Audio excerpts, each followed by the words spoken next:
Well, Meta has unveiled its new virtual reality headset with a price tag and an eye-watering $1,500. The device isn't aimed at gamers. It's being more positioned as a work use tool. Those credentials bolstered by an appearance from Microsoft's very own CEO Satya Nadella at the big event. Yahoo Finance's Dan Howley has all of the details. Dan, I guess you could argue the device is a little less clunkier, but let's talk about the technology and how this helps Meta accelerate their vision of the metaverse.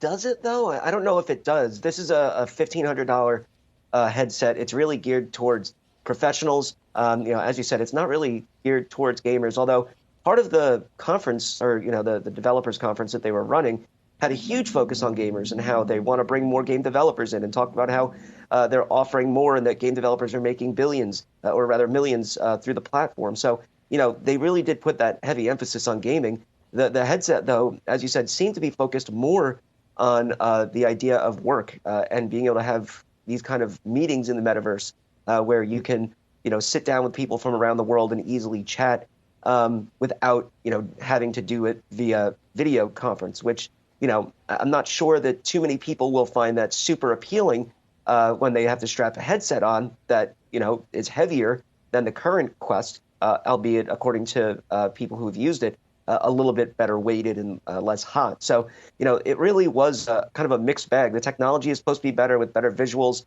better graphics, improved lenses. There's the ability to see the outside world in, color. You could do that sort of with the Quest 2, but not really with full color at all. It really does remain to be seen if this is actually going to start pushing the metaverse idea forward. It still seems like it's quite a ways off before it becomes something that, the average consumer says, I got to go out and get this headset and then use it all the time, because, they've sold something like 10 million headsets or more. But how often are they being used is, I think, the real question. How often are people picking them up, going back daily and jumping in to do things like, check email, talk to people, access kind of, the big displays that you might get in the metaverse when, instead you could just fire up a computer and do that quicker. Yeah, I mean, it is about that transition we talked about so much. It's not so seamless going from the real world to the virtual world. Although I have to say, Dan, I'm just really excited that Avatar is getting legs. Can we talk about that? I mean, that's a good sign, right? Technology is advancing. We talked about Satya Nadella making a surprise appearance there. What's this partnership about between Meta and Microsoft? Yeah, so this is about their Teams mesh software, and it's really, they're both going hard as far as the ability to get this kind of work into the metaverse, where you can sit down and have meetings with people, chat with them around a virtual conference table.